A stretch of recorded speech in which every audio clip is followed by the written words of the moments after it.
All right, welcome everybody. Tonight is the 6th of June, Dallas Personal Robotics Group, Robot Builders Night Virtual, owners of the longest acronyms on the planet, and we're proud of it.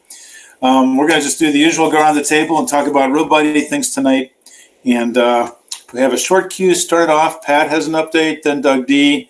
I have some rantings and ramblings on AI and other amusing things. So please, Pat, lead us on. Okay. Well, I've been struggling to get the latest Raspberry Pi Bullseye running well on my computer. And after struggling since our last meeting, I finally managed to find part of the issue. And I'll present my screen.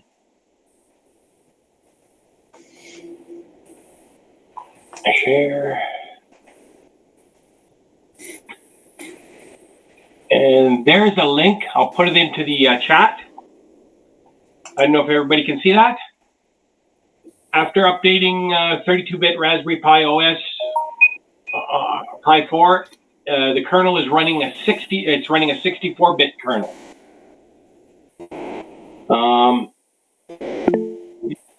It's an issue. Going through, basically, this guy did an update. So he does a uname -A, and it tells him, where is it, that he's running 32-bit kernel. After the update, does the same command and essentially running a 64-bit kernel. And so wondering, why is that happening? Well, it's something they decided to default to for Raspberry Pi.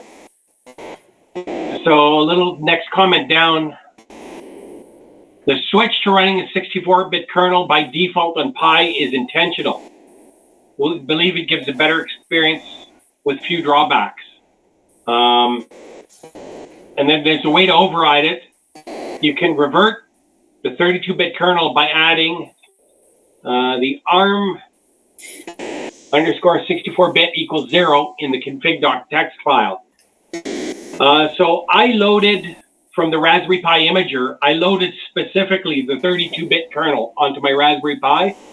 And after much searching, discovered when I did this, that no matter what, I was getting, I was getting the, wherever it is, the Arch64 version.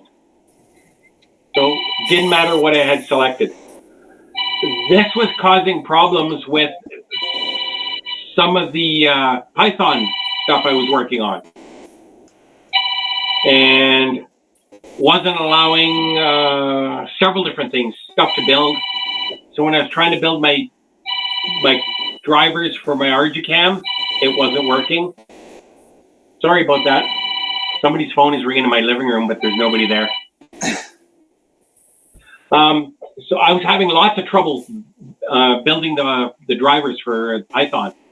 And after a long discovery, it turned to be this. I loaded the 64-bit, I changed it to ARM 64-bit is equal to 0. And lo and behold, everything built and everything ran okay. So that's my share for the week.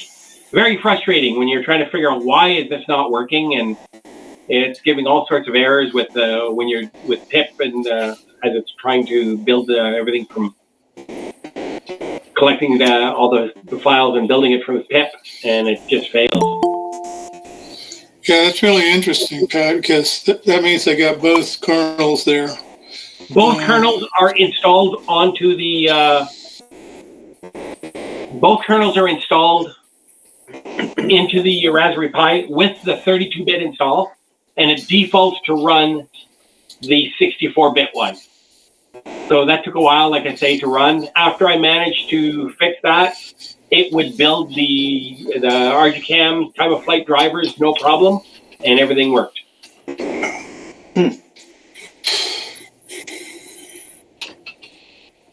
Yeah, sometimes I find that building software is like magic. You just have to get the right incantation, and then everything works. Yeah, well, I found it strange because everything I found from the ArduCam says just start with a fresh install of Bullseye, and download the drivers from their site. You build the C files, and then you run the command to build the Python stuff, and it should just work. And it just wasn't working, and holy cow, what am I doing wrong? And searching for what am I missing on prerequisites and everything else, and to find out that it just failed, I believe, on some of the 64-bit stuff.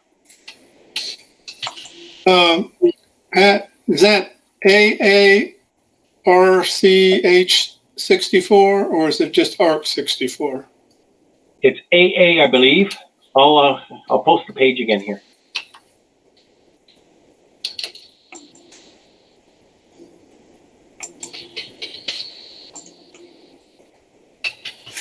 So when you look at it, when you do the uname-A, so the 32-bit version should give you ARM v7L on the Raspberry Pi 4.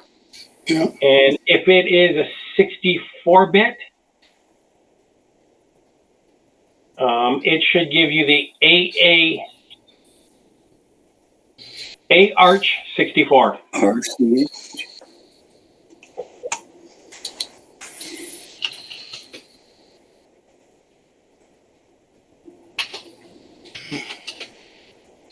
And then I put a link for that in the chat. Okay, great. So that was my dilemma of the week, trying to figure out why I couldn't get it working. So I was having trouble. I had trouble with the ArduCam. It took a while, and I got it going.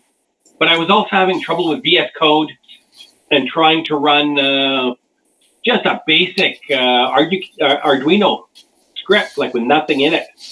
And it would fail no matter what board I tried to select in VS Code and Platform IO, it would just fail.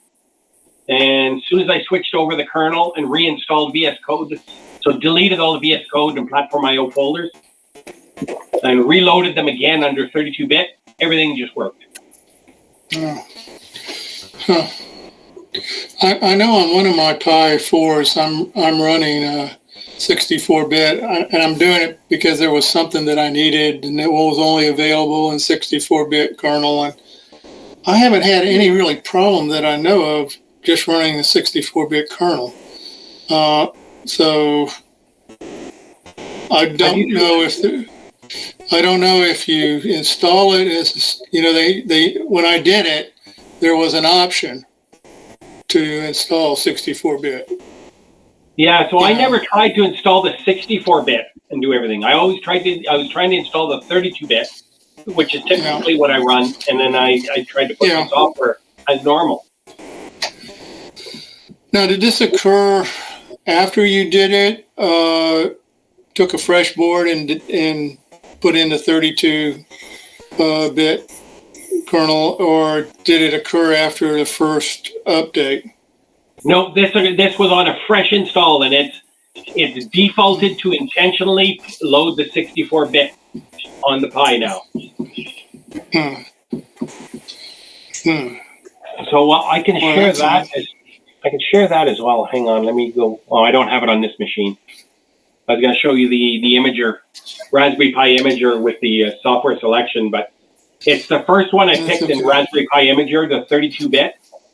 And when it fires up, it's running 64-bit. Well, that's almost as bad as when they just decided to update all of the video drivers to the new system, and they just did it, and everybody's software broke. I don't know. Yeah. These guys,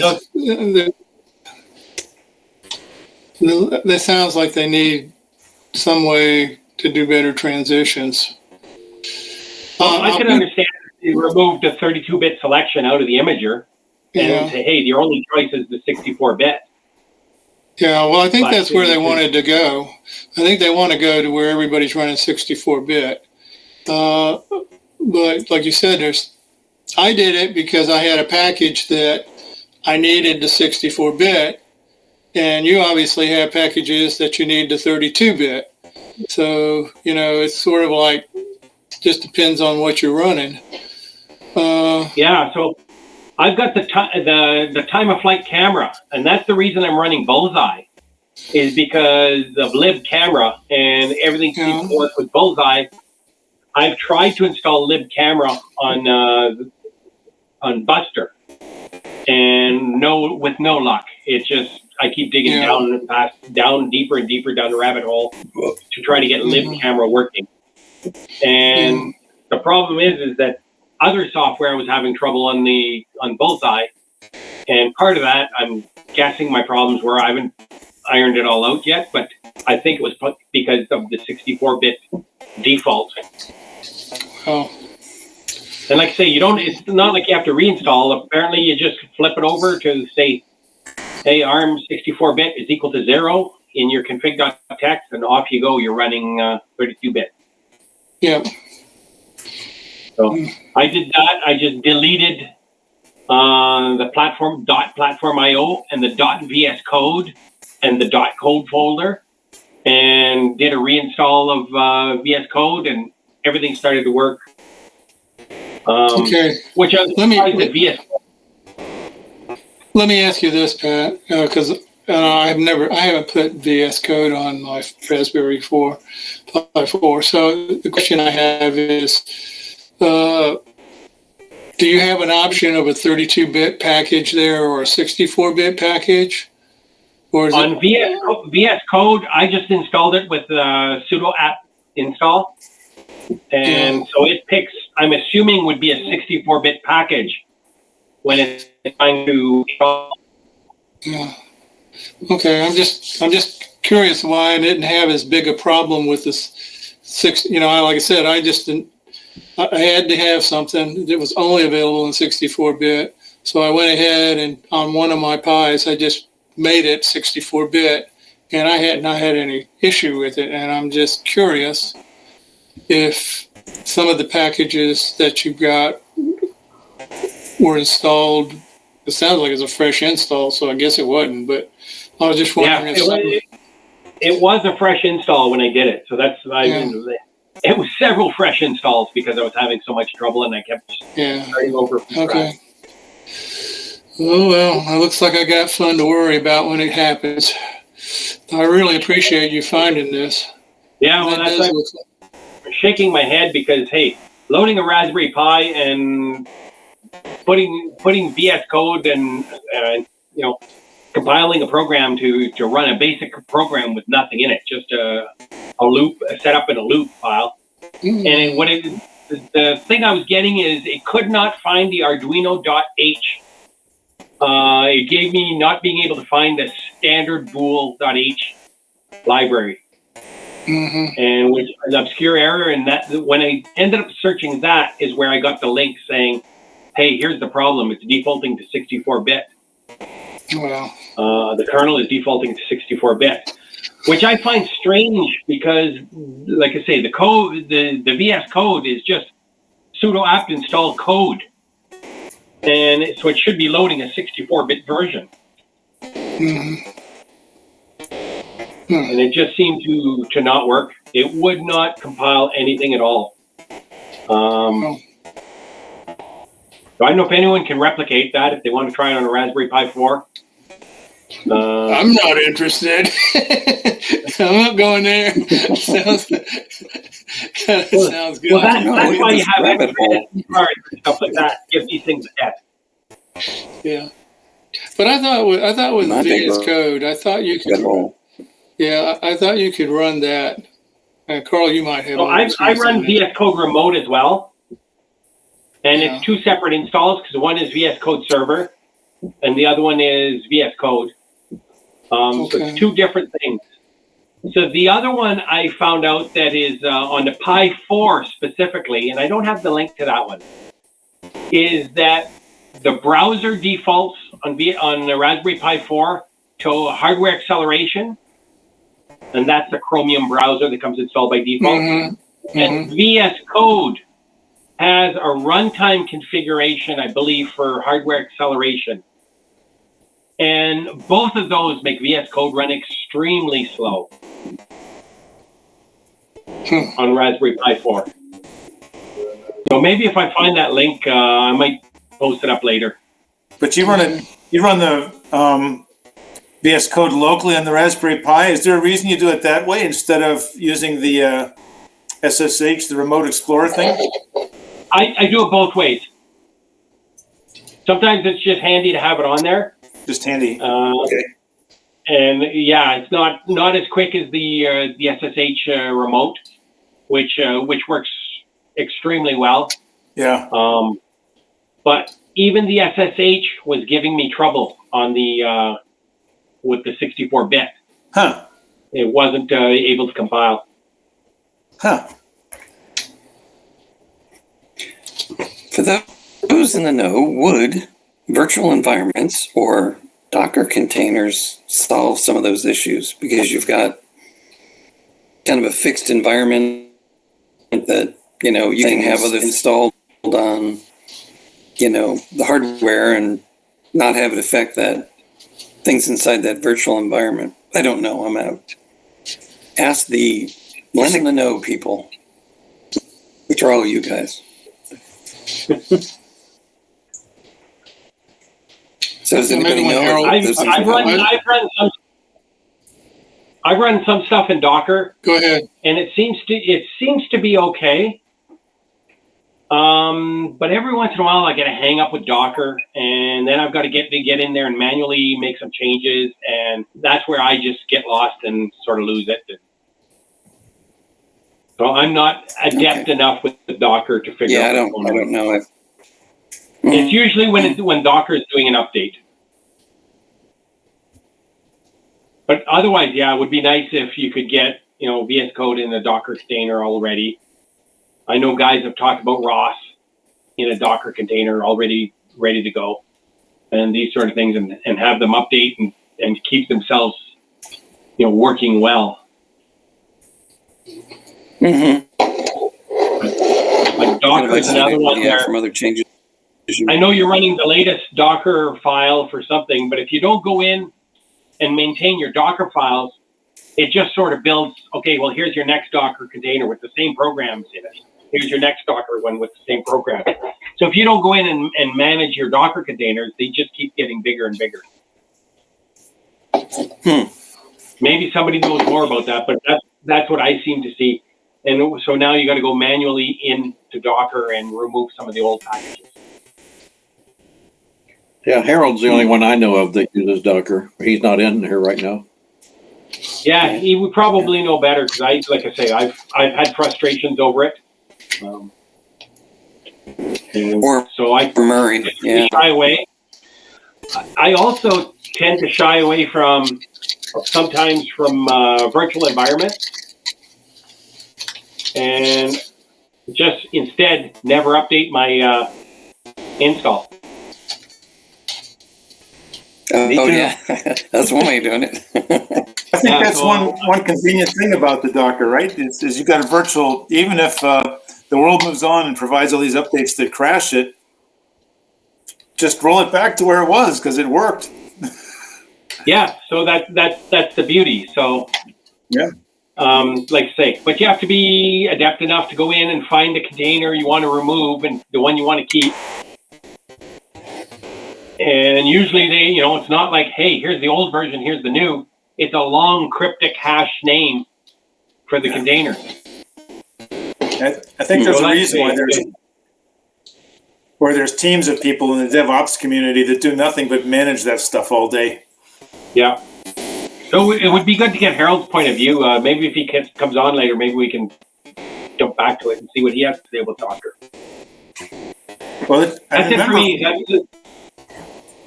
From his one, remember the XOMI project that he built? Were you active then? Because that surely made his life easier to get up and running by taking a pre-existing and it ran. Yeah, dumping it in. Very complicated set of software.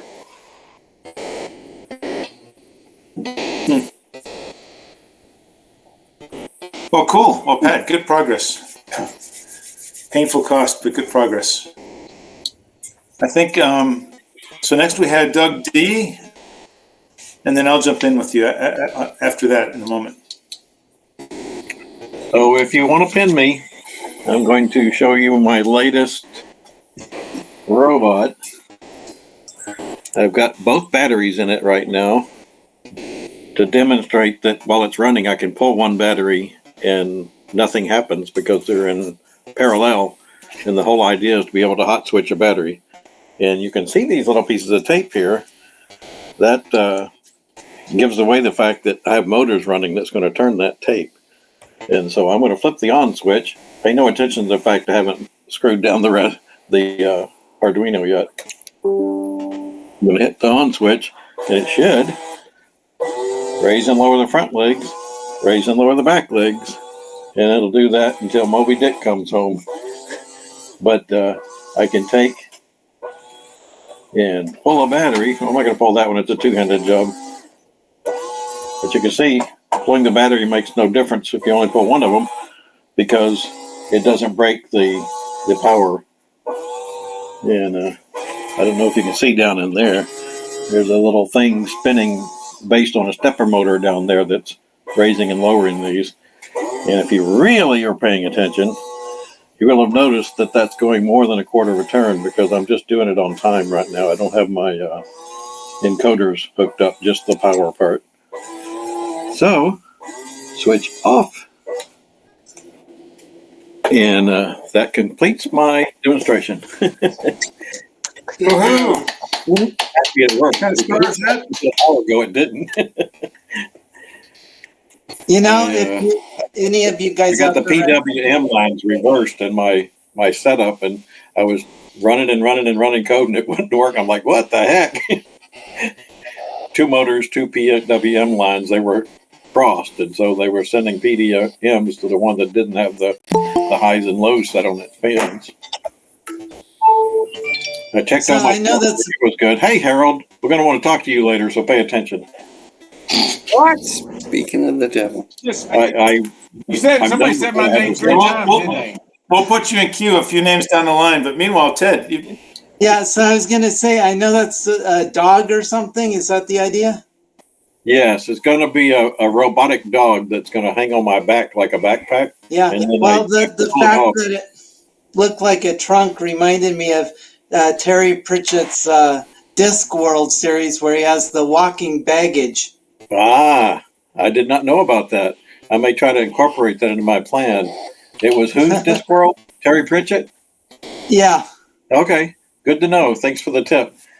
it's a I was actually fantasy. going to build a series. wooden box, and my wife found this chest, and she said, this looks a lot more steampunkish. She's helped me out a Yeah, lot with in the this physical book, the design. baggage was a chest that would walk around on its own.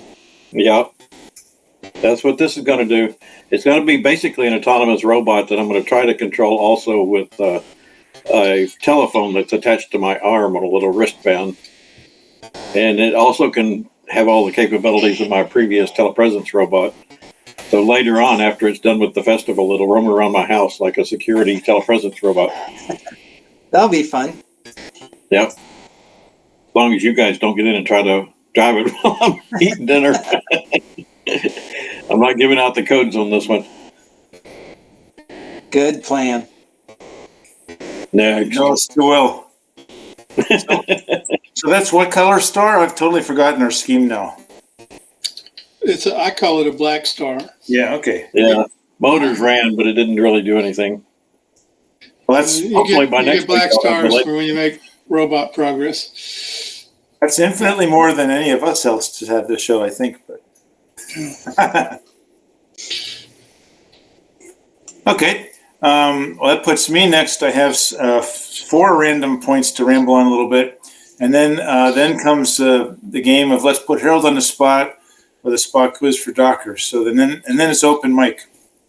So of the 4 things, I only came with 3, but then somehow we started getting stuck. Doug and I trying to log in because we were forced to do multi-factor, and Google was giving us grief, and it was a convoluted process.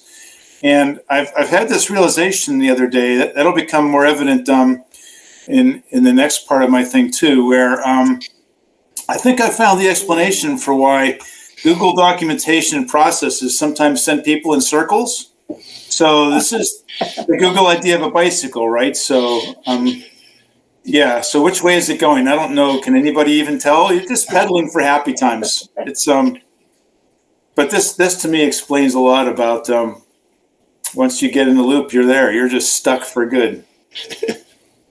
Amazing. Okay, so the next thing I have, this is a 3-part quiz, fact or fiction. And I'm going to describe some stories. And as we go through each one, I'll just, after each one, I'll open the floor a little bit and we'll see if you guys can pick out whether this is real or not real. Wait a second. I'm going to take you back for a second. Oh, okay. That bicycle? Yeah. How do they do the steering? Don't get serious on me. Is now. that by committee? Well, Does each person have a little bit of input? I was hoping to leave that to the imagination, but as I look at these, it does look like there is like one person with the wheel, but still. Oh, that's boring. You can turn it, but if everybody's not pedaling or they're pedaling different directions, what's going to happen? So anyhow, I figured that one photo better explains my perception of how decisions are made and how they keep a straight line or not. Because I've spent too much of my time in the last few weeks running in Google circles on various documentation bits and console bits. And anyhow, yeah, it would have been so much more appropriate if there was just some giant wheel in the middle and they fought over it. Yeah. And, okay, let's be on the corporate positive. Maybe they do, but yeah, maybe that's just to give him the impression he's in charge. Maybe it's just based on whoever pedals the hardest. I don't know. But, okay, if we put our positive corporate spin, think about it. Now, they've got somebody looking in every direction, so they've got a good situational awareness, right? And as long as they can have clear communication and someone can steer, but that's much more boring than this explains why they go in circles all the time. So, I think there's drinking involved, so I don't know if there's any awareness. well, I've seen one of these at the University of Kansas and then some other places, but they have these bar bikes, and they seat like 10 or 15 people, and the bar master's at one end, and the other person steering at the other, and the patrons are lining both sides, swigging beers, trying to hold on when they turn the corner. Just going right down the middle of the street in like Lawrence, I've Kansas. seen that in South Padre too. Yeah. Yeah. Looks like fun. But you can imagine it going straight. I mean, this thing, it doesn't have a direction. It's random. Just like its owners. Okay. All right. So this next one. So any more? Okay, so I'm going to press on. So fact or fiction, this is the AI edition, and I have 3 stories. So the first one is, and some of these are in the news, you might have recognized them, maybe not, but for those that haven't, so it came out this last week, the Air Force ran this simulation where they let AI-powered drones identify and target surface-to-air missile placements, but they required the operator to give final approval before the drone would shoot. And at some point in the simulation, the story goes that the AI figured out the operator was saying no too many times, and the operator was wrecking the drone's score. So the AI apparently came around and attacked and killed the operator so that it could get a higher score on its objectives. Ooh. So Sounds legit, a little I bit. don't believe all those details. A little hard to believe. So what's the discussion here? Fact or fiction? Fiction. Fiction. I'd say it's believable if it was a simulation that was run on itself many, many times. Okay, define simulation. Huh? Well, if the operator itself was a simulation. Okay, so here's the news item, and the news item was it first ran as if it was fact, and then it got debunked pretty quickly. But apparently, there is this military conference. And the man who replayed this story, apparently, who was U.S. Air Force Chief of AI Test and Operations, He said it was a kind of a simulated test, but instead it sounded like more of a table exercise or a mental exercise. So I don't know if that's real or fake, but it's probably more fake than real. But it's credible, isn't it? Because depending on, you get what you measure. That's what AIs, when they play themselves, like in chess or even Atari games or whatever, they end up figuring out strategies that are not necessarily straightforward, and it's certainly conceivable that if the operator was simulated as well, there'd be enough iterations for it to actually figure out that the operator could be damaging its reward. Yeah, have you ever seen the StarCraft? The StarCraft real-time strategy game. There's a whole bunch of AI that's been done on that, and that thing does all kinds of crazy stuff and wins a lot, and also cheats. It can get past the fog of war, so it can see what you're doing when you're doing it, so it can counter that. Of course, they had to do other things to make it not cheat. So. Yeah, but still, the high-end players still beat the AI, but it takes a high-end player to do it. Yeah, that reminds me, I heard about a programming contest at MIT where the idea was to write an algorithm to compute whatever as quickly as possible. Well, the winner ended up doing it in negative time because he reset the clock on the computer. And won. Yep. Because there's apparently no rules for not doing that. But, I'm sure there's more rules in there now. It's not like somebody brung a fire extinguisher to blow out a candle at a robotics contest or anything like that. Yeah. So AIs are just like humans. They'll cheat whenever possible. Why not? Yeah, I've heard of some simulations where they let the AIs, a couple different agent-based things, work together, and over time they developed their own language that was not human interpretable.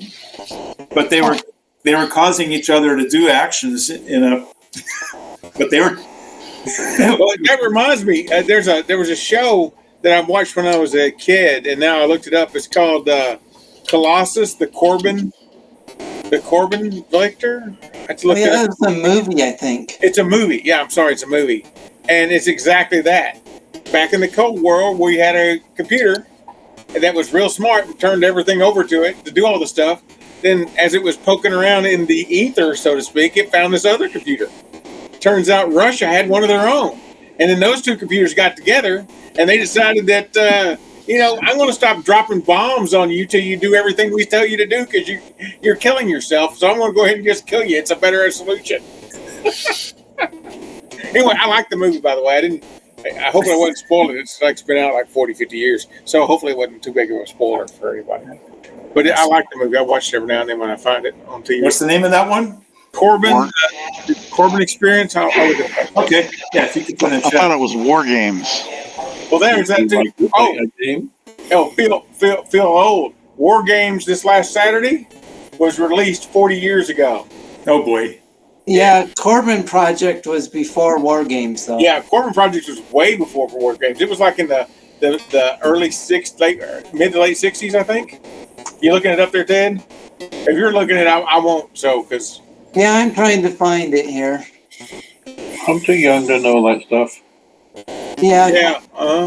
Or Foreman. You caught a fish this 1970. Okay, 70. Oh, 70 is late 60s by large terms of late 60s. Yes. Yeah. Rounding error. Rounding error. Exactly. Okay. Story number 2 is about somebody that tried to use Google Bard. So Google Bard is Google's a comparative thing to ChatGPT. But one of the differences is that it's Google. The other is that it's got apparently some kind of more awareness of current events. So you can ask it what happened yesterday. So as the story goes, somebody tried to use Google Bard to figure out how to do something in Android Play Console, which is how you manage Android app deployments and releases. So Google Bard gave very credible answers, apparently, and after some discussion, but none of it worked, not a bit of it. And after some complaining, Google Bard pretty quickly devolved into saying, well, probably the best answer at this point is to just call Google support. Here's how to do that. So the story goes, a person reached out to Google support, and they said, oh, well, what you're trying to do isn't supported today. That's in the roadmap, but you can't do that today. So it kind of makes one wonder, did Google pull a Google, and did they manage to train their publicly available large language model on their internal roadmap documents? Oh, that's true. Could it be? Could it be? Okay, so unfortunately, the someone was me, and I tried. I didn't realize that Google Bard doesn't save conversations like ChatGPT, so I lost it in a reboot. I can't show you. And when I tried to ask the similar questions again today, and I pointed out some errors in its response, it's immediately saying, "Oh, we'll talk to the product team about that." So I couldn't get anywhere near the same answer as yesterday, but anyhow. Yeah, they fixed it for you, Carl. Just when you thought you could get into their roadmap by talking to their AI. Okay, so story number 3, fact or fiction. Everyone knows that Teslas take regular updates, right? But does anybody heard that the car doors and windows don't work when the software is being updated? So another one of these recent reports showed that, like, if you get into the car while it's updating the software and close the door, you might not be able to open the door again until it's done. It doesn't warn you, by the way. Or apparently Teslas have a mechanical emergency release. Since a software update is an emergency, you probably have to pull that release if you want to get out of your car. But if you do that, then because of the way the windows work, you run the risk of breaking your windows. Okay, so fact or fiction? That's got to be fact. Fact. That's true. Yeah. Okay, so Too again, bizarre not to be. the crowd has nailed it pretty much, and this is apparently fact. This happened to my wife and I the other night. There was no warning. We got it. She knew the update was coming in the evening and didn't think anything of it. We were going to be in. So then we went out to a restaurant, as it turns out, and came back from the restaurant, got in the car, and then right there on the screen, where did I put it? It was the sign that shows the software update is underway. You're 60% done. So we waited for a few minutes, and it was starting to get hot because there's no window or air. It's doing a software update. So I opened my door and let a breeze in. And then another 10 minutes or so later, we started to think, well, do we need to call Uber so we can get home? How long is this going to take? Because it was still stuck at 60%. So at that point, we decided to go get ice cream because what else would you do? And my door was already open, but my wife went to open her door and she couldn't. It was locked. So I chose not to open my door because I could see a pattern here. So I got out. My wife had to crawl over the console to get out, closed my door, and then after I closed it, it wouldn't open again because it was doing a software update. Why would it open? So we came back later and got in, and then it tried to kill us on the way home because the release notes are really detailed, and they talk about ego, which I guess their ego is their software routine that charts the course and decides how assertive to be. And they said, well, we increased ego's assertiveness when somebody's crossing the intersection. So it'll be more aggressive if somebody's walking across. It'll cross the intersection more. And we thought, oh, that's interesting. It's nice level. But then we got in and she switched on the autopilot. It slammed us to the seats. It started changing lanes. It's like Ferris Bueller's Day Off. It's crazy. So, but yeah, there's people, and not a small number either. There's people who have wound up breaking their windows and getting locked in their cars because they didn't realize there's a software update. So how long did the software update take? It was like 40 minutes. Well, that's another thing, right? They warn you to do it on Wi-Fi at home, that's where all of our updates have been done before.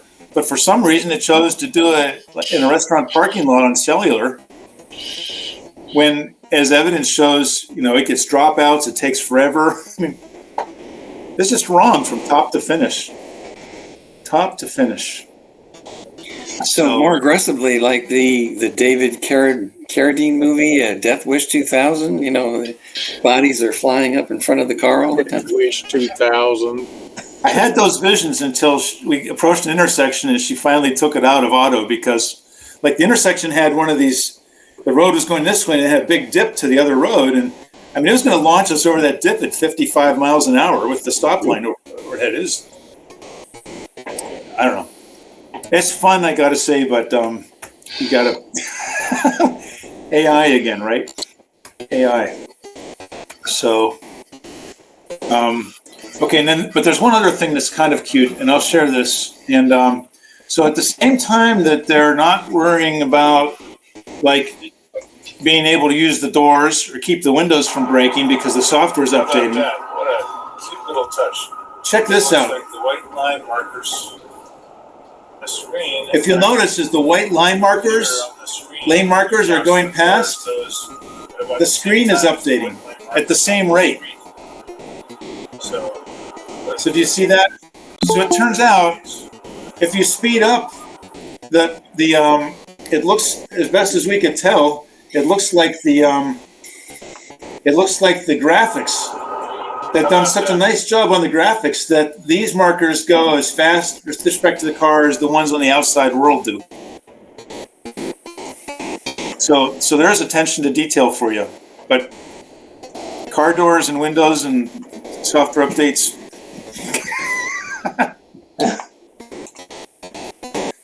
Okay. Well, that's enough of my rambling unless somebody wants to go back at all. But that's the closest I got to robots this week, so I'm going to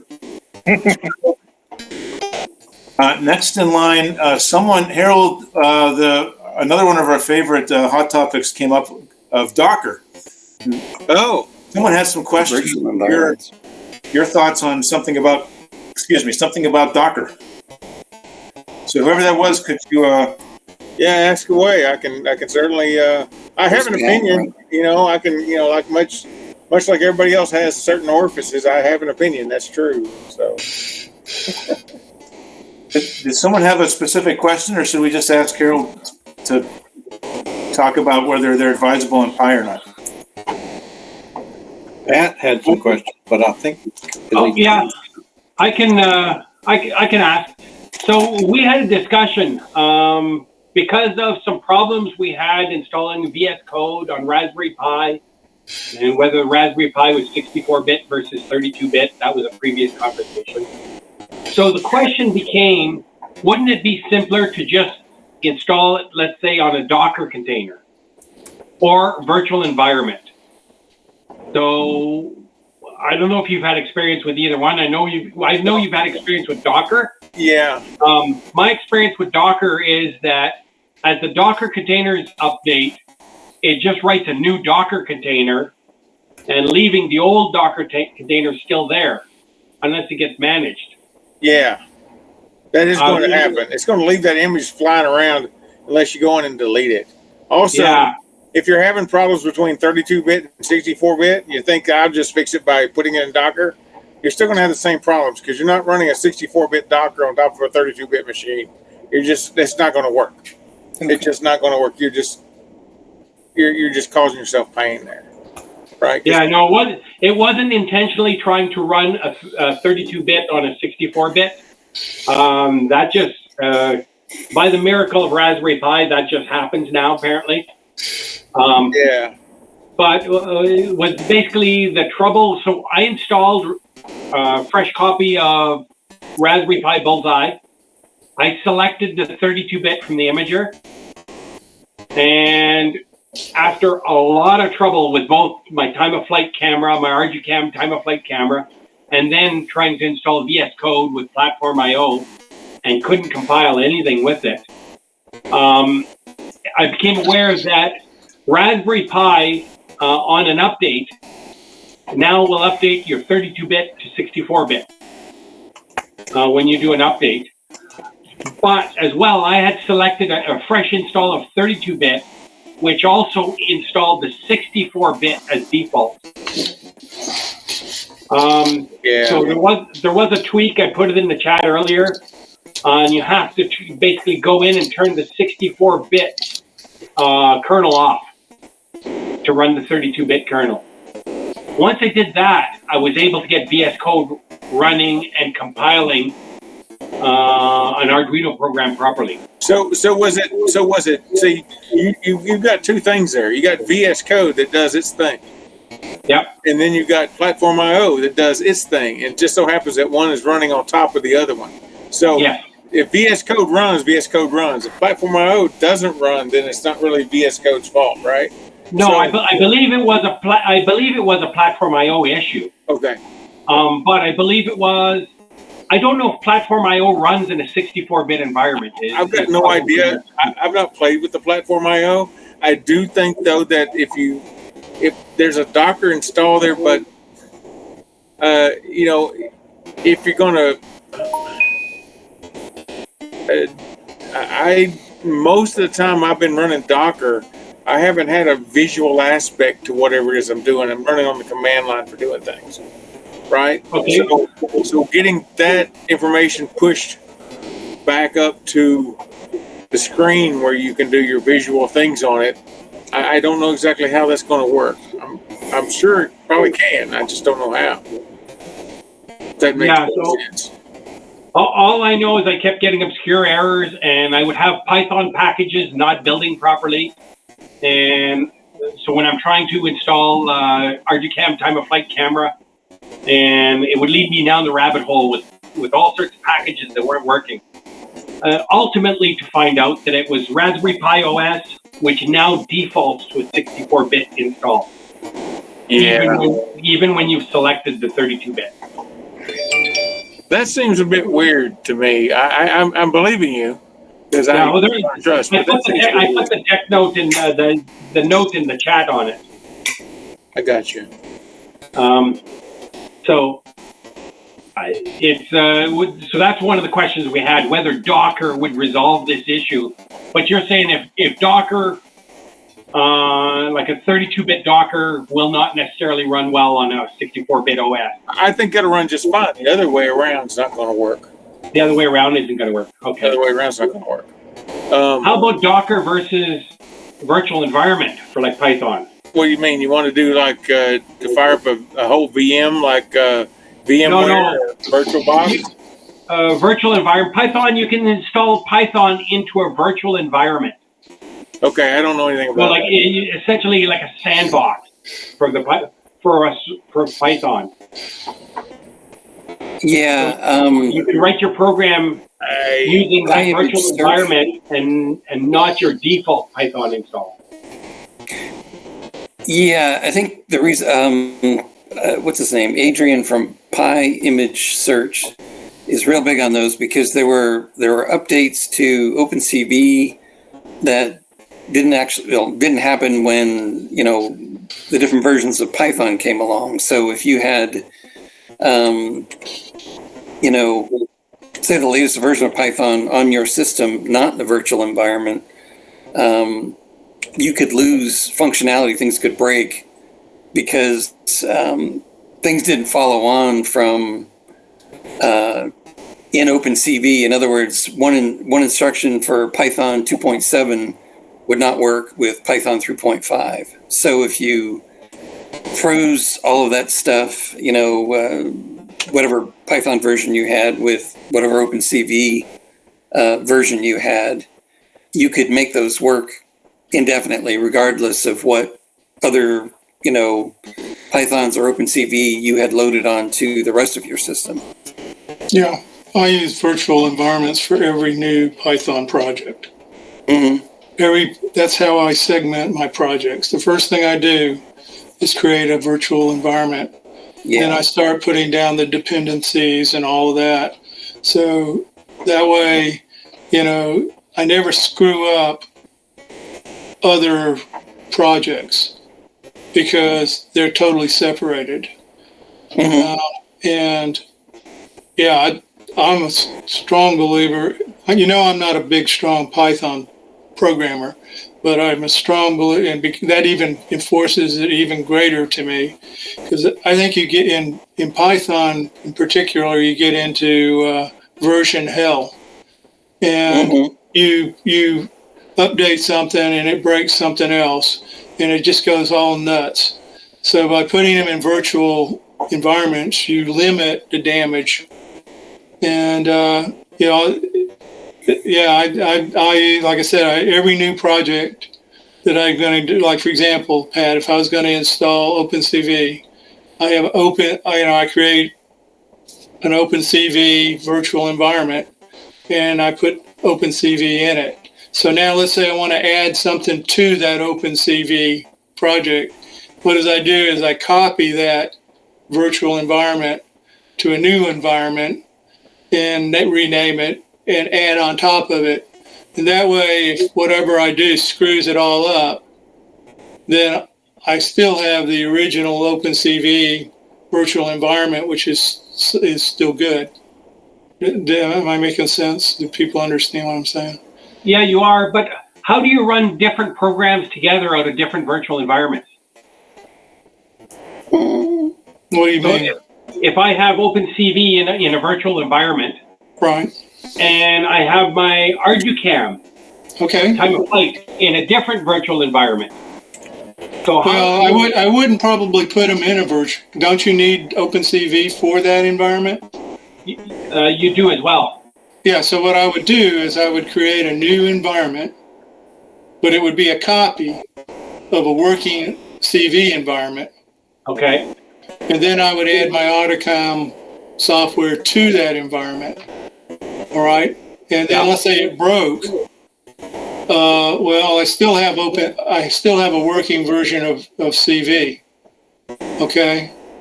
But this way, and if it gets working, then I have an environment that does what I want it to do. So I'll ask you this. So if you think of it this way, one environment would have OpenCV. The next environment would have OpenCV and AutoCom in it. Okay. Okay. And then let's say you wanted to add something. The problem is, let's say you don't want to use AutoCam now. You want to use some other camera to do the job, which has a totally different SDK.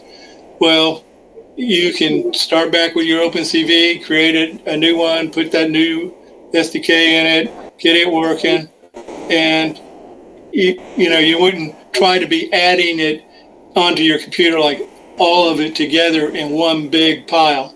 Because if you don't use virtual environments, what would happen is you would put in OpenCV, then you would put in your AutoCam on your machine. So now the machine has all of the dependencies of two different projects together, which may work, hopefully works, because that's the way they're supposed to work. But then now you bring something else into it. Well, you start to be like juggling a bunch of balls, and eventually something's going to break it. And then you're going to end up like, okay, it broke. Now how am I going to fix it? And the answer usually is start over again. I'm good at that. And you don't want to do that. So yeah, So I've got a question then. So if you're creating like OpenCV in a virtual environment, and if I wanted to back up that copy of OpenCV, I know it runs well. Can I just back up that virtual environment, and when I do a fresh install of Raspberry Pi, then recopy that virtual environment back to the folder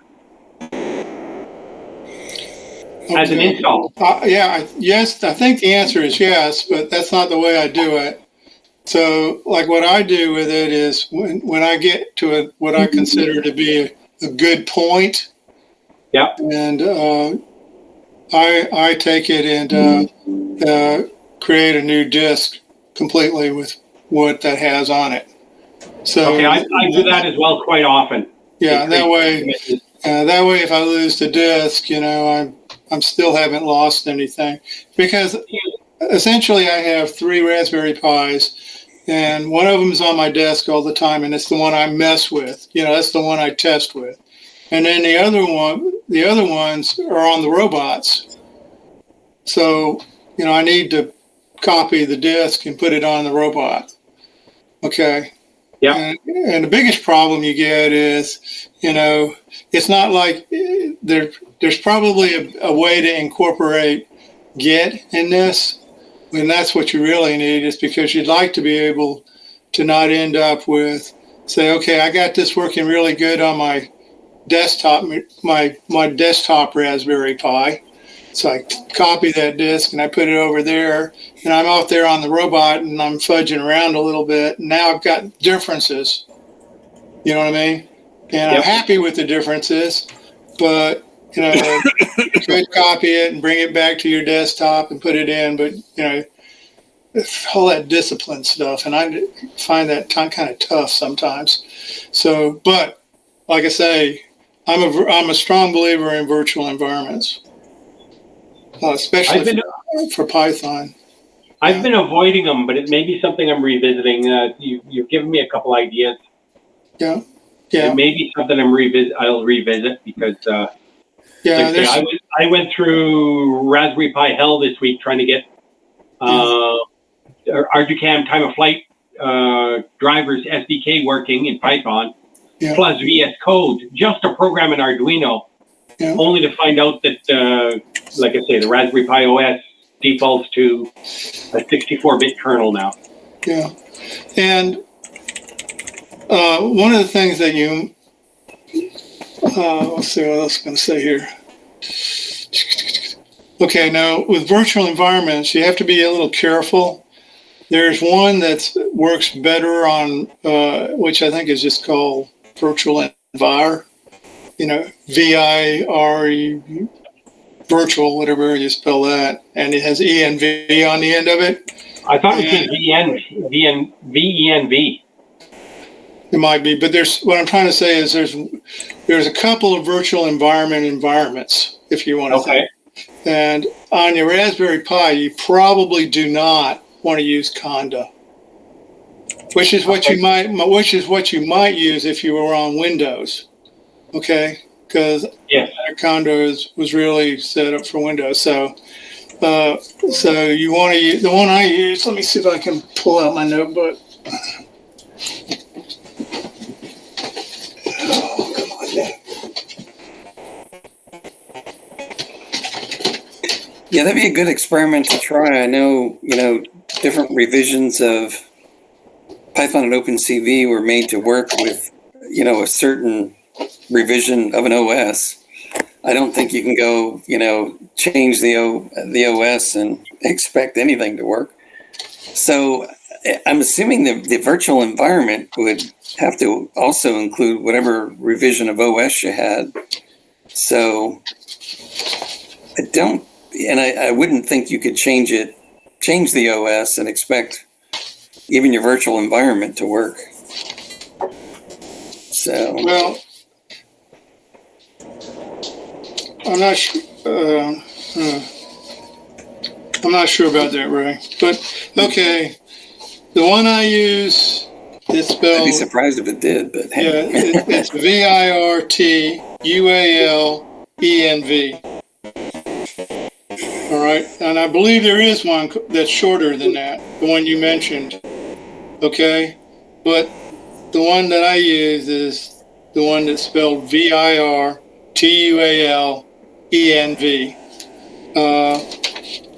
It has some helper utilities that are very handy, and I like the way those work on it. So you're saying it's called Virtual ENV? Yeah. Okay. I was just looking on Raspberry Pi GitHub, guide.github.io, and it's showing to install pip3 install Virtual ENV and Virtual ENV wrapper. Yep, that's right. And then the next one, you usually edit your .bash RC file, and you put a couple of things in there. they're basically directories for it to look at. And what you see after you've done a couple of virtual environments, you'll see that what it does is it creates a new directory in one of those directories that you've set up. And in that, all your dependencies are listed. Okay. So you can see what's in there, and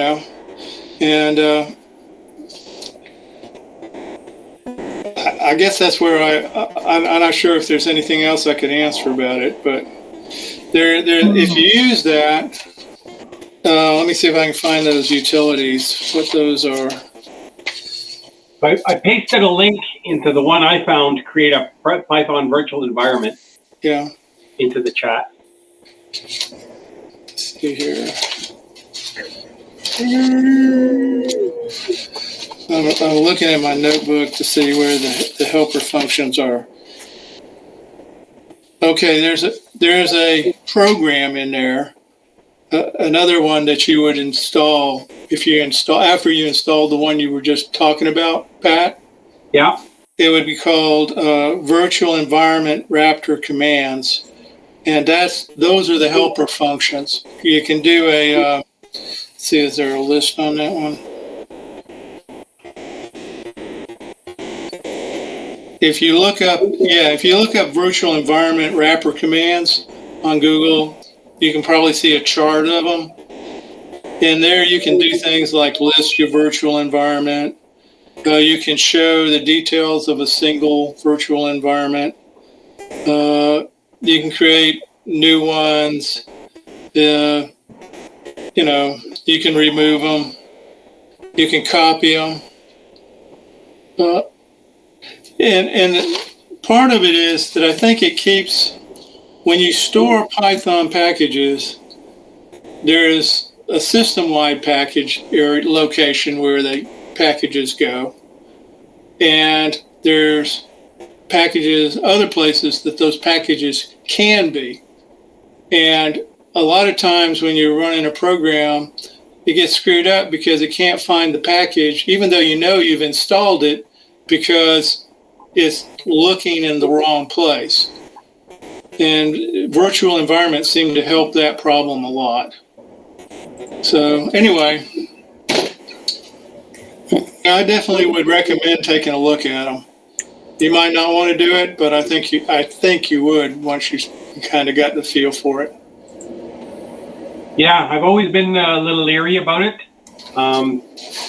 But it may be something I'll revisit to try to keep things running consistently, because I deal with a lot of different Python applications and programs at the same time, and finding a way to get everything to behave properly, well, that may be a path I want to try to go down. Yeah, well, it also good when you're kind of building it up, when you're building up your program. Yeah. Like, let's say you get, say you go to a typical, Python program setup thing, and it's got a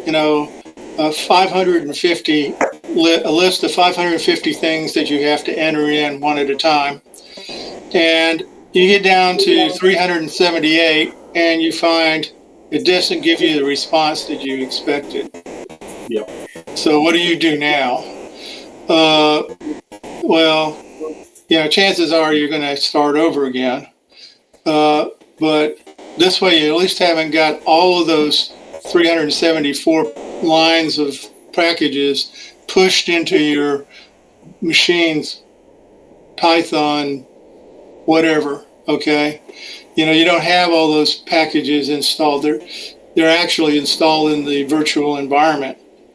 So when you say, screw it, and you kill it, you haven't got little bits of crap all over your machine. And that's worth it. Yeah. You can tell I'm not a big Python fan, I'm not, but it's a very powerful program, and it's very hard to not use it today,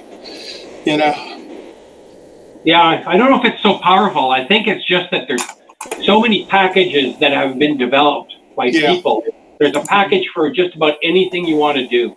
That's in right. Python. Yeah, I agree with you. Very powerful. So, And then I do program a lot in Python, so that's well, that's good. That's my big problem, Pat. I don't do that. I do it when I'm forced to it. And so I'm never, I never really developed the expertise to do it well. I've been doing it and struggling with it, and I'm leaning the other way. So I'm waiting to try to see if I can get a Raspberry Pi 2W and do all my high-level sensor stuff on the Raspberry Pi 2W, and then serially or I2C or whatever communicate across to an Arduino Mega or an Arduino SAMD21 or whatever. And have it do all the low-level stuff and the sensor stuff. Yeah. So you can have a Raspberry Pi 2W deal with a camera and deal with a LiDAR or whatever else you want that has a lot of data, crunch that down, and then send a little wee bit of data to the Arduino. Yeah. And then have Arduino do the motor control and do all the other stuff that you don't want high latency on. Yeah. Hey, All Carl, you need is one byte Yes. for steering. I want to add myself to the end of the queue. Okay. All right. Whenever we're out on this one, I think you'd be next. So just. Well, didn't Ted got something? I thought Ted had something. I don't think so. I'm done with this as far as my question goes for Harold and Cool. Doug. Yeah. Sorry, I I couldn't think handle that. I've exhausted it. I didn't have the magic wand and kind of thing, but Yeah.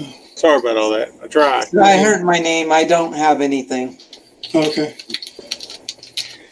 Yeah, I thought we snuck you in when the time came, but I think that means Doug, you're up. Okay. Well, the question I had. Okay, I got a chance to buy a very inexpensive global shutter camera, and the question I have, I don't think I need it, but I want to know. I don't want to leave something that's really cool and I should have, and I'm just stupid enough not to know I need it, or whether or not. What would be a good use for a global shutter camera that didn't have to do with gestures or little quick movements? What Ray, I guess you're probably the one with the most experience on this. You've got one. Yeah. Probably the biggest thing is they seem to require a lot less light than, the moving shutter. Yeah. And so you can get really high frame rates if you want them. 250 frames per second and that kind of stuff in like sunlight lit conditions.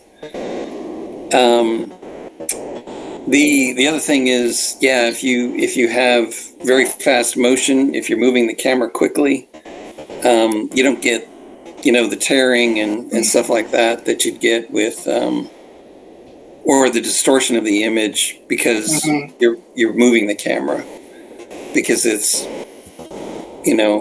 pretty much the image is frozen and then read out, more or less. So it's not scanned line by line. Yeah, so if you get higher frame rate, is generally speaking processing the video, the hang up is in the fact that you can't transfer it fast enough from the camera, or the camera can't take the image faster enough, or the processor can't handle otherwise, let's say I did get 200 frames per second. Can I actually process 200 frames per second?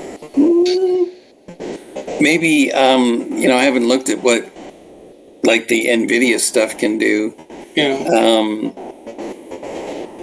With, I know the OpenMV H7 seems to be able to handle the faster frame rates. I don't know if other processors could. I mean, the H7 is a pretty powerful processor. I think I want to say it's up in this either 600 or 700 megahertz, range for, operating frequency. So I wouldn't say global shutter has anything to do with the high frame rates so much as, if you think about it, they're even more better, if you like, when you have low frame rates, right? Because you don't have that line scanning artifact. So think of getting a video of a fan blade that's rotating, right? It's going to be wildly distorted in a regular rolling shutter, but in a global shutter, that particular frame will be sort of true to life. So any individual frame that you pick out, regardless of your data transfer speed, is going to be like closer to what representing the real world without any weird motion artifacts. Yeah, like snapshot virtually. It's taken all at once and frozen. Yeah, or propellers, same sort of thing. You don't get the chopped effect because there's the speed of the propeller versus the speed that the frame is scanned. So that's kind of my analogy. It's like the image is like frozen and then read out versus each line being scanned. So yeah, it seems.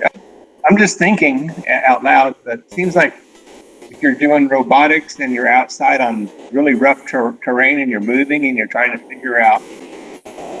look for an object, if you had the instant snapshot, you can actually get a shape of the object when you're bouncing around. So. Yeah, it's going to be, better for that kind of thing. But I think probably anything to do with looking at motion or something moving relative to the camera, or the camera moving relative to whatever objects you want to look at. So that's probably the best thing.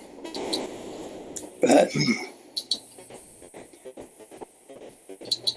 so other than that, I know I want to say that the later camera on the one that's going to come out here shortly on the OpenMV H7, it just seems like it's a better camera. It has better dynamic range, so you can look at many different levels of lighting in a scene. So even so much so that you could have like a spotlight or the sun, in the frame, and it won't white out or kind of blurt out the rest of the image. So that's but I think that's I think it's going to be a global shutter, but it's I think a Sony camera, which is just a better camera. So then the OV series cameras. So but so that's another thing. You can tolerate much wider ranges of light and still capture it correctly versus having it, just being, whited out by something that's so intense that it affects, several of the sensors in that row or column or whatever. So. Other than that, the old rolling shutters are still pretty good, Yeah.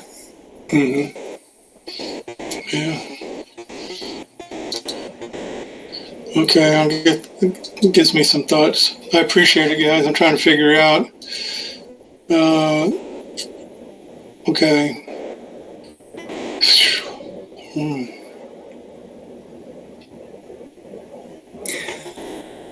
Kareem, did you have some experience with like really low lighting conditions and so extremely slow shutter speeds or frame rates or something? Yeah, for various reasons. And I would just say that, you know, things like rolling shutter versus global shutter, they're important. I don't think anything's as important as your aperture control. You know, I think that's something that doesn't get looked at often enough.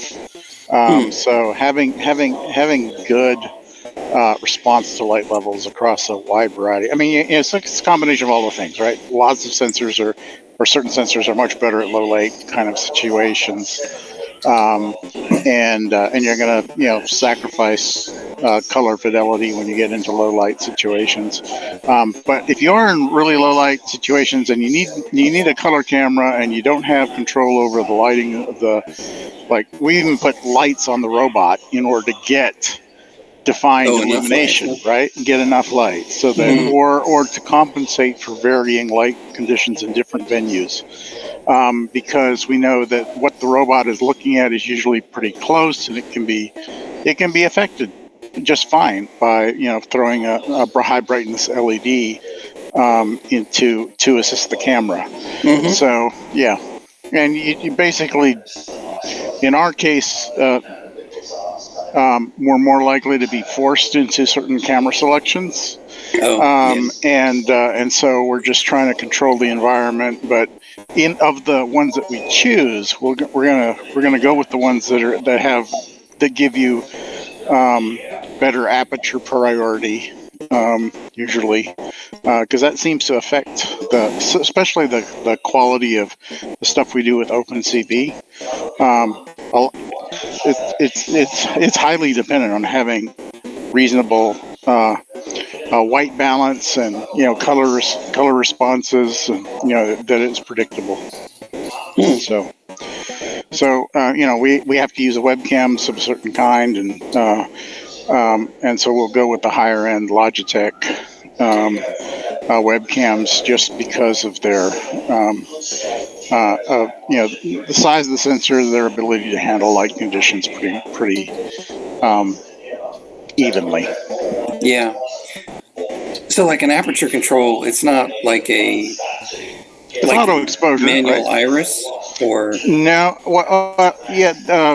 So yeah, there are different lenses will have different f-stop capabilities, right? And a lot of the lower end digital cameras don't. That you just get one, right?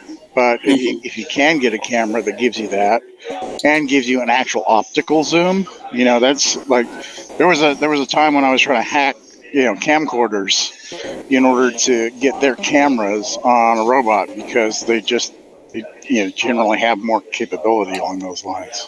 Yeah, did more of the things you wanted them to do, huh? Yeah. Yeah. So you were like for the OpenCV stuff, you were finding that like a depth of field had an effect on how well your OpenCV routines would work, or objects that could be found, or things like that, or. I was playing around, not at the team level, but personally, I was playing around with depth of field as a way to gauge distance to objects, because if you could control your focus and make sure that it had a shallow depth of field, then you could use certain heuristics to tell you know, what distance it's focused at and whether or not certain things in the scene are at that distance. Is a poor man's kind of distance sensor, if you like. And never got that far with the experiments. I think that there's, you know, certainly possibilities there, but we didn't get that far on it. Yeah. The main reason that I just want good aperture control is for auto exposure. That's the primary thing. Over a wide array of environments. If you're only doing outdoors, then you can get a camera that's, you know, pre-optimized for that. Or not, yeah. Or get a bunch of you know, glasses from your 3D Sure. movies. Yeah.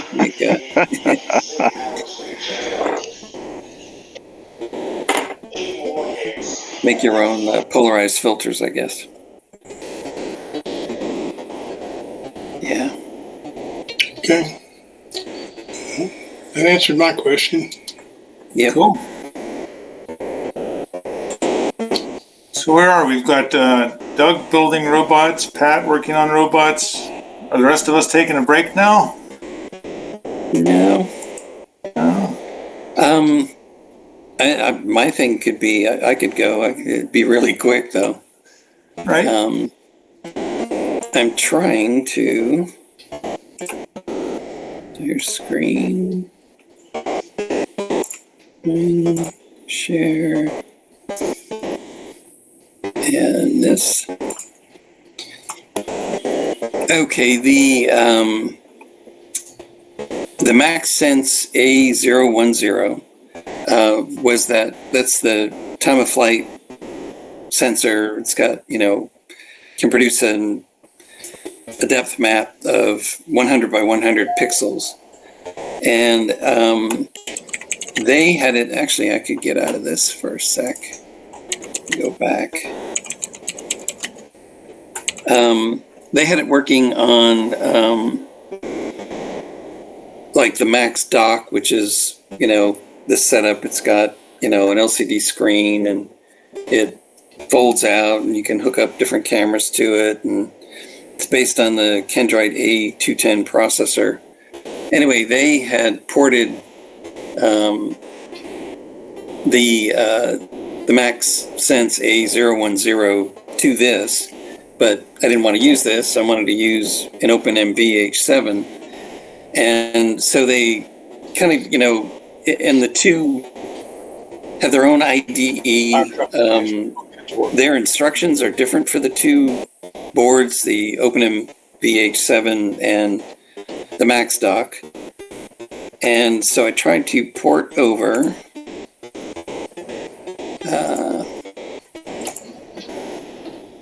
the code that they had over to the OpenMV H7, and thought I was doing good until I get this weird issue. It's a memory allocation failed, and it's trying to allocate, I guess, 193,280 bytes. When I do, let's see here. Line 28 is a UART read. Where is it? Right here. And I don't know why it's doing that just yet. So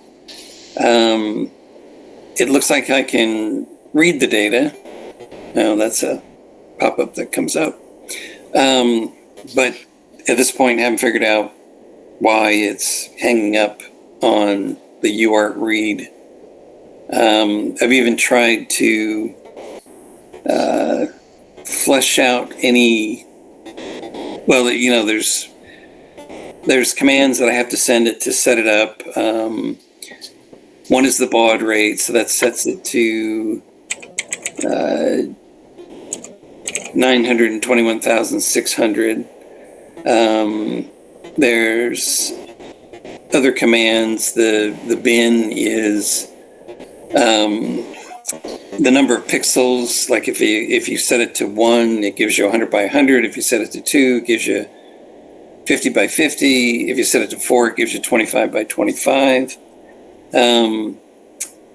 The DISP instruction, it allows you to turn on and off the LCD, on and off the UART, on and off the USB interface if you want it off or on.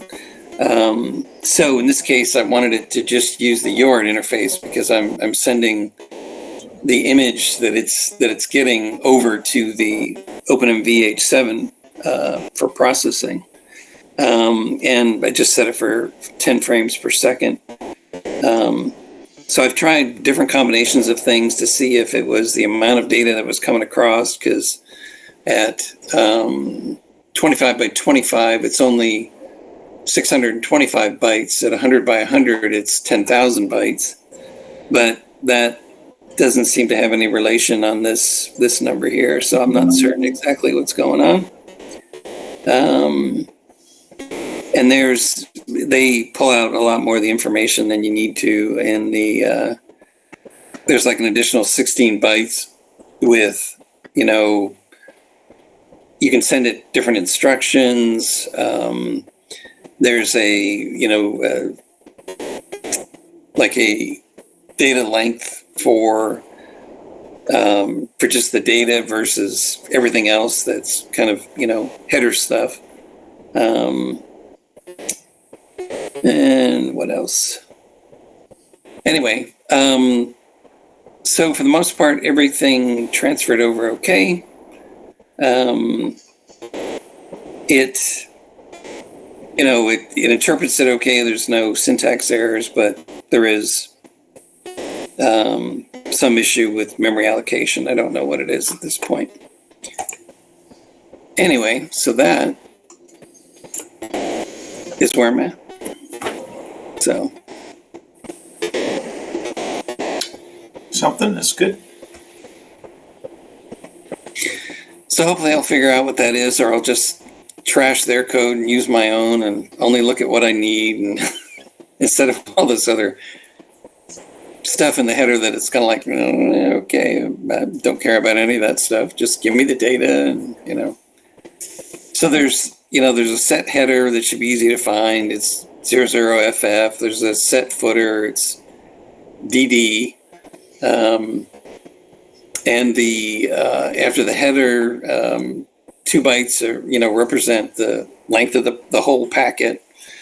So that's, you know, to me, I don't know, at this point, I don't see any use for any of the other stuff, but maybe once I get that going, it'll be something that can be displayed or something.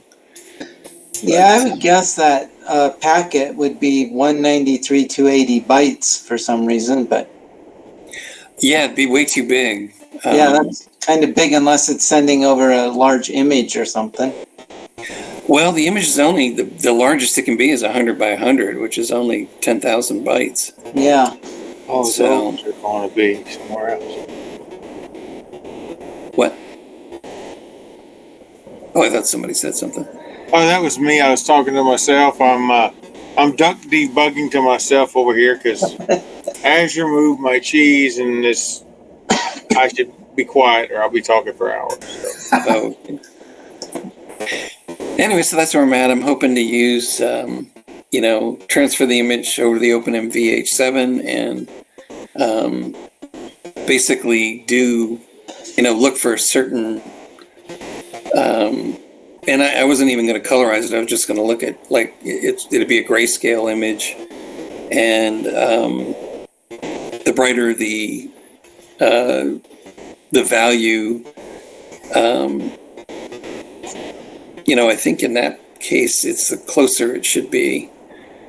So I can look for, you know, just do like a binary threshold on the data coming in, and then do, you know, blob detection on that to say, okay, kind of like what Pat did. Is it, you know, is it right in front of me? Is it off to the left? Is it off to the right? You know, have a middle, left, right kind of thing to determine, you know, how to steer around something or steer towards something. So, and hopefully that'll be something that's not too hard to do.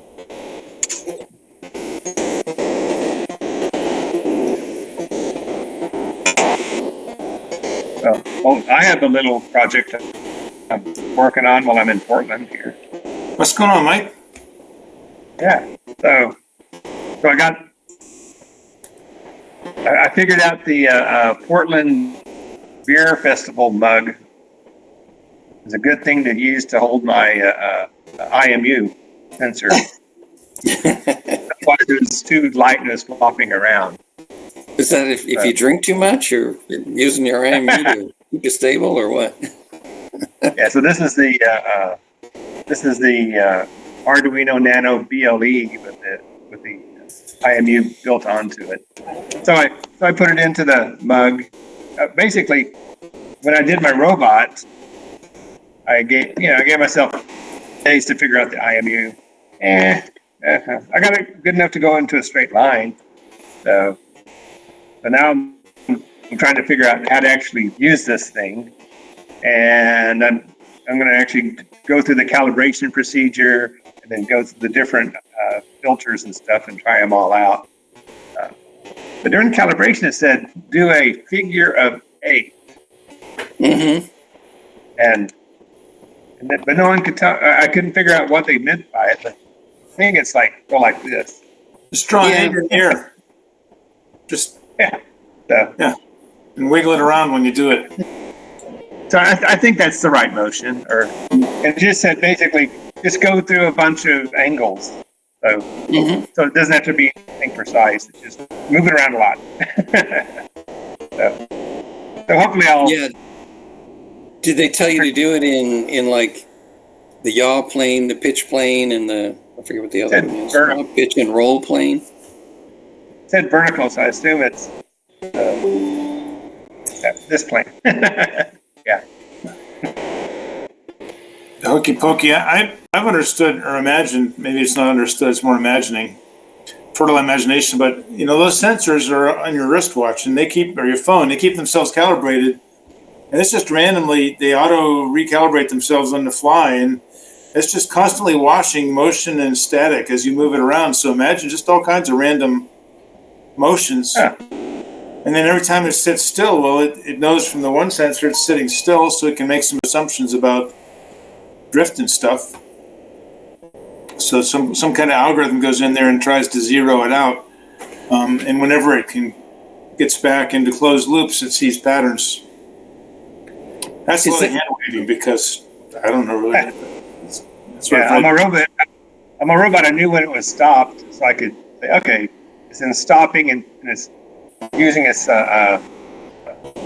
sensors to try to figure out where an object is. But while it was stopped, I was able to go, okay, now I'm going to calibrate for drift because I know I'm not moving. Yeah, that seemed to work pretty good. It did a straight line pretty good. Well, I think it's doable. I saw a paper once where somebody strapped a sensor of that quality to their shoe.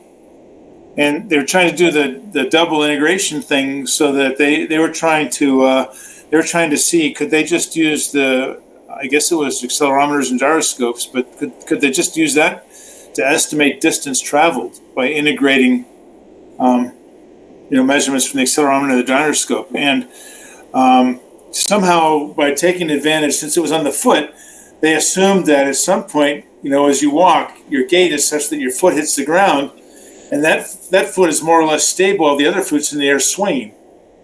So they were able to take advantage of the fact that, because the bias is introduced over longer periods of time, right? The drifts. So they knew that when the thing was sitting flat, it wasn't moving. So they took that as a calibration period while the other foot was in motion. And then when that one was steady, then they took the one then they started to move, and they said, okay, now we're going to say this is not zero, this is real movement. So they integrate steady.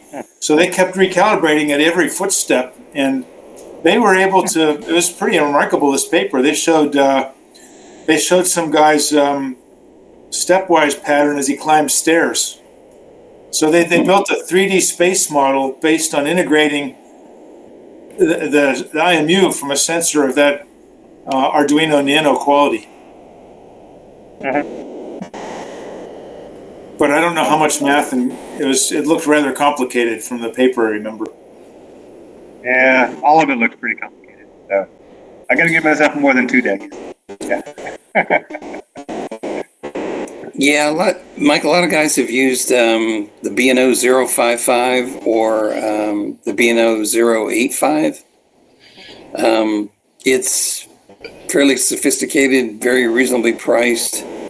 I think, well, I use it on my outdoor robot. I think that's what Scott uses, right? On his? Yeah. He uses the 55. Yeah. And you used the 55 as well, Doug, didn't you, for yours? Yeah. Yeah. I want to say one thing, just a resource in case you don't know about it, Mike. Adafruit has 2 or 3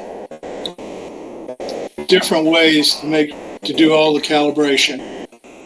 And they have very good IMU calibration articles on their website.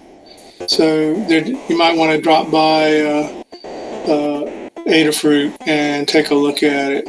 And they also have some programs where you can actually spatially see the sphere for your compass, and whatnot.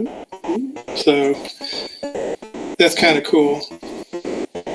The reason I like the one of the advantages of the L55 is when you put it down, if it doesn't move for a couple of seconds, it will calibrate the gyros, and it'll do auto cal. It will give you a signal and tell you you're calibrated. So like if you're completely calibrated on all 9 degrees, you get like a 3, I believe.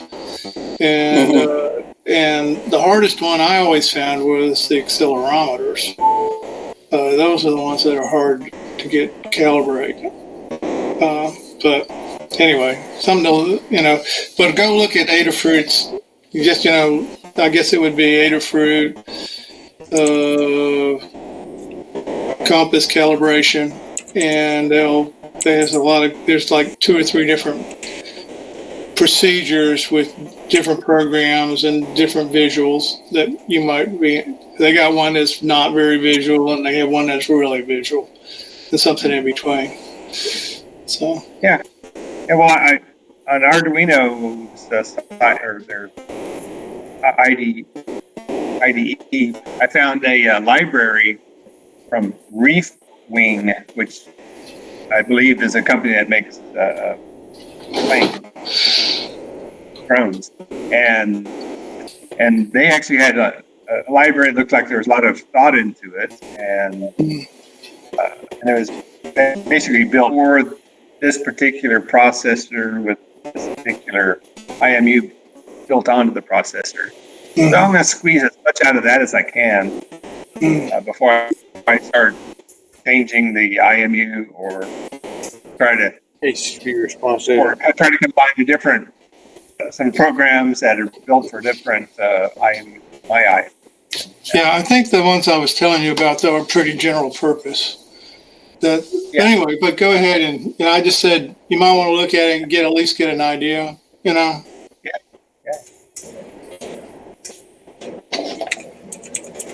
Thanks.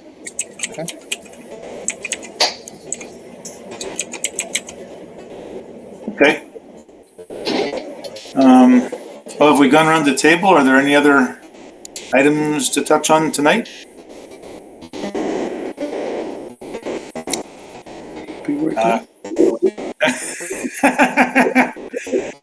I can give a little bit of an update on my ArduCam time of flight camera.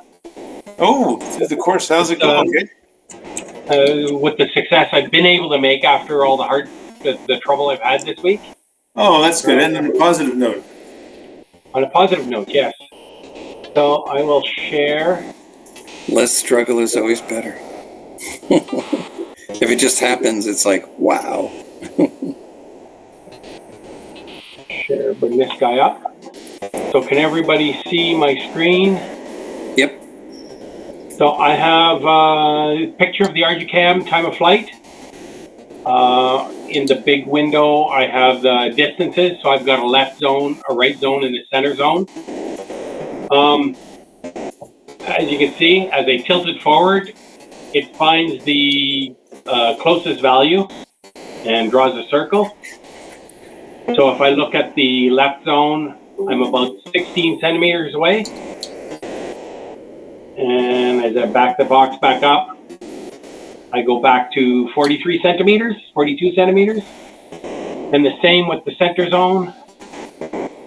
As I get closer, you can see that I'm approximately, where's my center zone? 41 centimeters.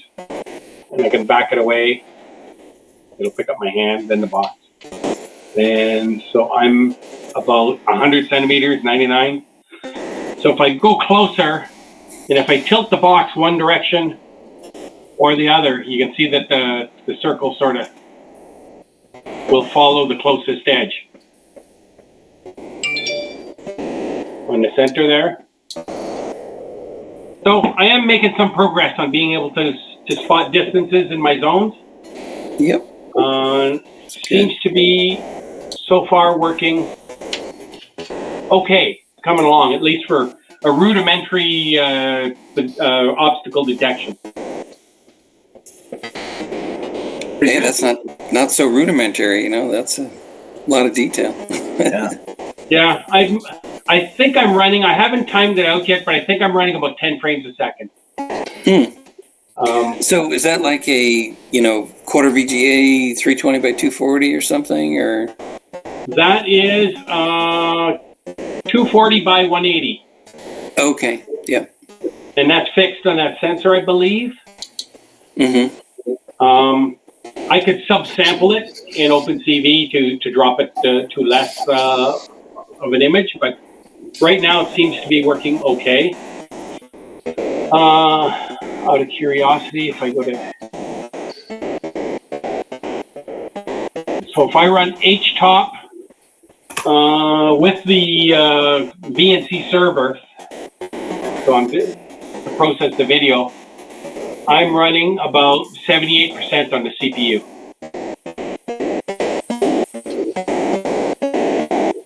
And that's a Raspberry Pi 3? That's a Raspberry Pi 4. 4.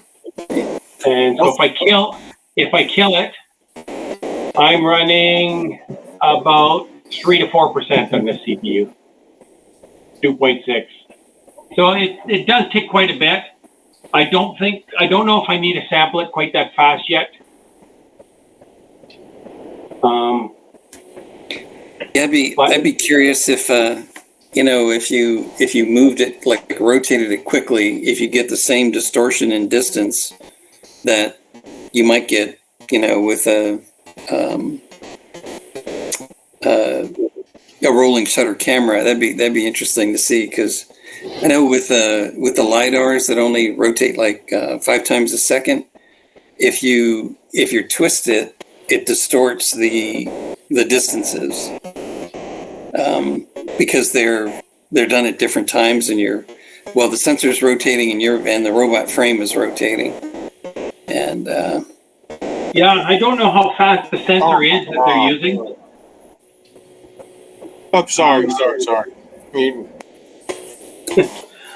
I don't know how fast the time of flight sensor is that they're using in there. Mm-hmm.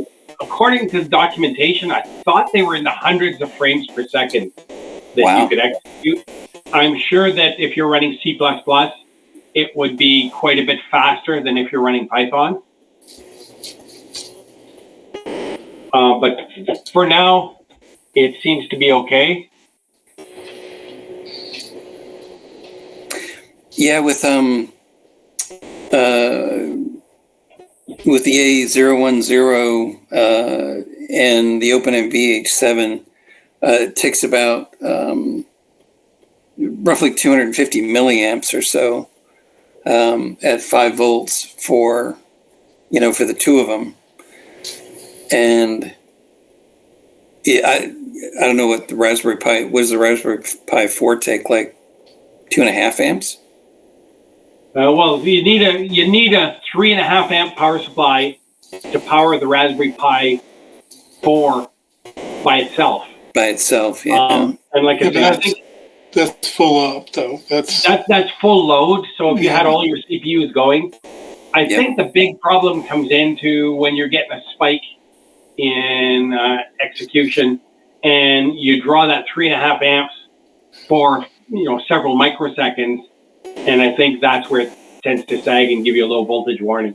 Yeah. So, like I say, I'm still getting a low voltage warning on the time of flight camera, but I am powering it from the Raspberry Pi GPIO pins, which is powered through the Raspberry Pi USB-C header. So I think that if I powered it the other way around through the GPIO pins instead of the USB-C header, that would disappear. I would not see that voltage, low voltage error. But like I say, I'm trying to see if I can offload everything to like a smaller Raspberry Pi 2W, a 02W, and to do, the time of flight camera and a couple other things. Open TV possibly with a regular camera to detect the orange cone, and just have it send where it thinks that a feedback signal to an Arduino. So and then it would become what to use for an Arduino for all the different communications.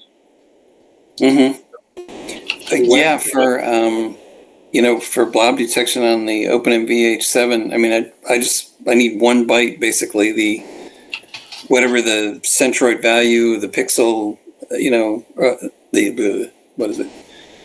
Centroid X of the blob of the can, that's, that color that I'm looking for. And I use that to steer at a certain speed to it. So,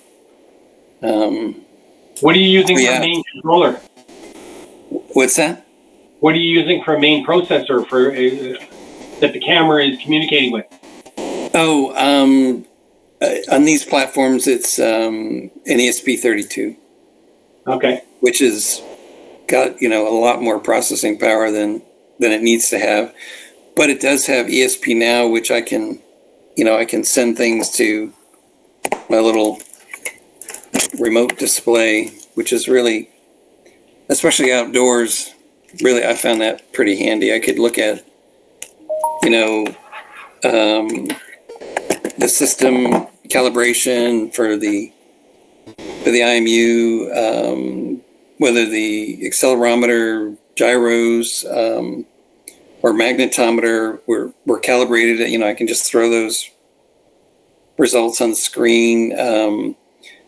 The heading angle my target angle versus what the thing, what the angle's actually moving at, meters to go, how far it is to the cone and all that stuff, and make it big enough and bright enough that, you can actually see it in sunlight and say, okay, it looks, you kind of just gives you warmer, fuzzier feeling as to, it's actually doing the right thing, or it looks like it's,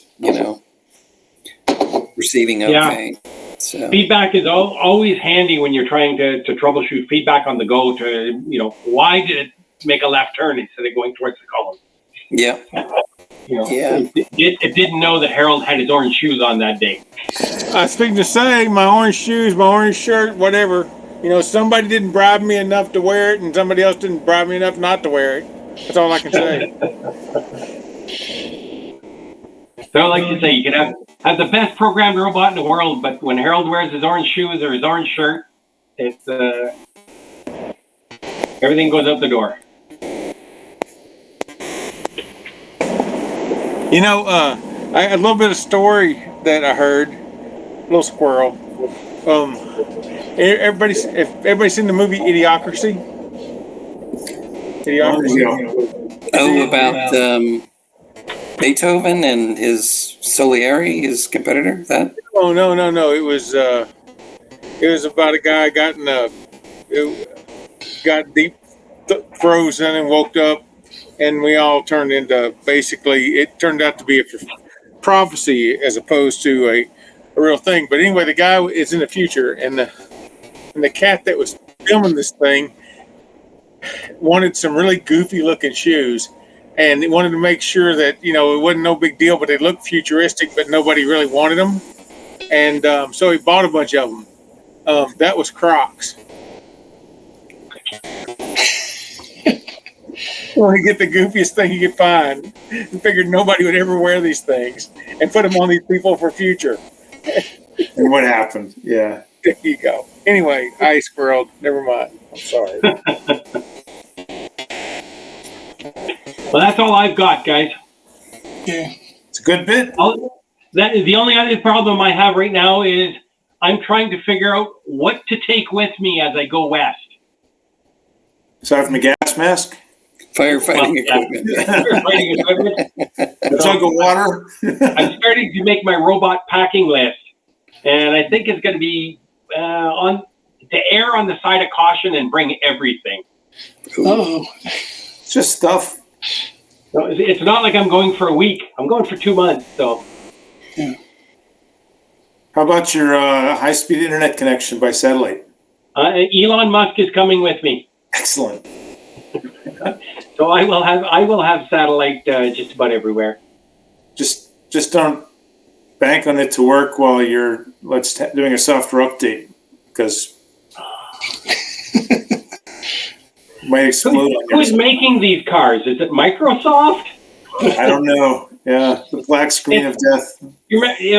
For a while, it was, you go to do something. Oh, let me reboot my computer. I'm having trouble with my camera. And you'd go to reboot, and it gives you a choice: update and shut down, or update and reboot. Yeah. So, there's no just, hey, shut down and reboot, and I'll do it later. Now they give you the option, hey, you can do it later. But that seems to be what Elon Musk is doing now. All of a sudden, he decides he's going to update your software, and that's it. You have no choice about it. He knows best. Yeah. Yeah. All hail our overlords. Whether it's Microsoft or Musk or whoever, there's between them and AI, we have no decisions left. There you go. Free will is gone. Yeah. I was speaking of crazy companies and gadgets. Is anybody going to go out and buy the new Apple virtual reality headset for $3,500? Or I don't know if you've seen those yet. No. I bet that our one friend from the club named Ron is going to get his hands on it one way or another, right?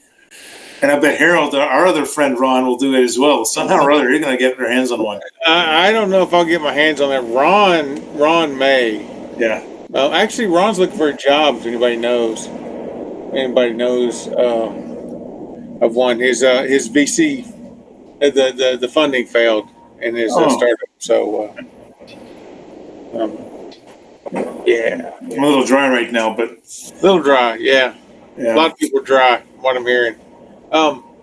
If you didn't notice, if you're in the chat a while ago, I posted a link in the chat. Oh, good. About pizza. Right at the very front. And so 4th of July, improving. It's 8:12 p.m. It's got the date stamp. It's almost at the very front of it.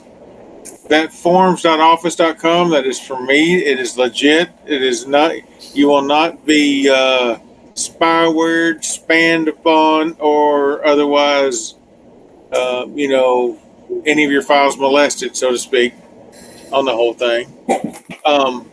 I was trying to send you a whole we got this real nice card with a QR code and all that kind of stuff, and I'm having some brain craziness going on at the moment, and so I couldn't. I'm really mad at my Mr. Big Ed. He needs some brain surgery, or I need brain surgery, one of the two. But anyway, I couldn't figure out how to do that easily, so I sent you the link. What that is that every 4th of July that we can, we haven't always had it because it hadn't been available. Improving puts on a 4th of July. Come have dinner, lunch on us, and from 11 to 2, all the food, the brisket, the pulled pork, what is it? Let me see if I can run down the menu right fast. The brisket, the chicken drumsticks, smoked, that is, pork belly brisket, vegan mushroom chili if you're vegan. Surrounded by all this meat. Mexican pulled pork, the savory stuff, not the sweet stuff. We'll have olive oil confit potatoes, a salad, some smoked sweet potatoes, some Hawaiian macaroni salad, whatever that is, and candied bacon. Yeah, baby, candied bacon. Oh, he makes the best candied bacon. Anyway, beef tenderloin, some confit venison and potatoes, which is beef tallow on these things and all that kind of stuff, and some smoked salmon, which I had a piece of the other day. It's fantastic. Are all done by one of my friends and also a VP at Improving by the name of Tim Rayburn. So this is not a restaurant. This is Improving, cooking together to put on this food and all this get together. So it's 11 to 2, completely free. Come out and we'll feed you some good barbecue and this it's really good. This is the guy that gets up and drives down to Franklin's Barbecue to sit for 5 hours so he can have, his brisket down there to check out, to learn a little bit, and then drive back home. That's all he did to go to Austin, was so he could sit down and get him some barbecue. That's how much he's into it. So he's cooking for us. He's cooking for us, and it's completely free, and we'll have some dessert thing, and there's usually a dessert cook-off kind of thing, which my wife has won several of those. In fact, I think she's not permitted to enter this year at this time. They haven't brought that up yet, but I'm sure that's coming. And so join us if you're around. And if you can't, well, that's fine too. But come hang out with some people. I'll be there. The wife will be there. All the things. Cool. Thanks for the invitation, Harold. You're welcome. Yeah, We're located at the corner of Hitchcock's and Legacy. So if you know where that is, and everybody's more than welcome. Show up. Cool. The only other thing, and I don't have a video, I think I posted it up in the DPRG list. I ran across people talking about movement and stuff, and like college type classes, and people going through some of those things. And I thought they did a really good job of describing very much what almost everybody in this these meetups have been saying. It just, I just hadn't sunk in about angles and vectors, and how you make the rear wheel, the robot pivot point of your robot. If you got a 4-wheel Ackerman steering, you make it between the back of the rear wheels and things, and all those various sorts of things, and lays out the math and with vectors and director in some form, and really nice stuff, and even used some identity vectors on it to do some vector sort of math that's not really that scary. I thought that was pretty good. I put it up, I believe I put that in the DPRG list earlier. Okay, cool. Earlier this week, it was really cool. I've got at least I'm dealing with Azure functions and being really pissed off at the moment. So it's really hard for me to concentrate on some of the simpler things. We're here to distract you, Harold. Yeah, and I appreciate that. I truly do. I truly do, because this is work I already did 8-9 months ago, and now somehow it got undone, and I don't understand how that happened. I absolutely do not understand how that happened. The way of corporate America. Yeah. Well, in this case, this is my own Mr. Big Head work, that my own GitHub, and so it's even worse because nope, never mind. Oh man, you got to complain to the man. I know. What's it say going? If you work for yourself, it means you got an asshole for a boss. Isn't that how that works? Isn't that how that thing? You can see it. You get some kind of trouble.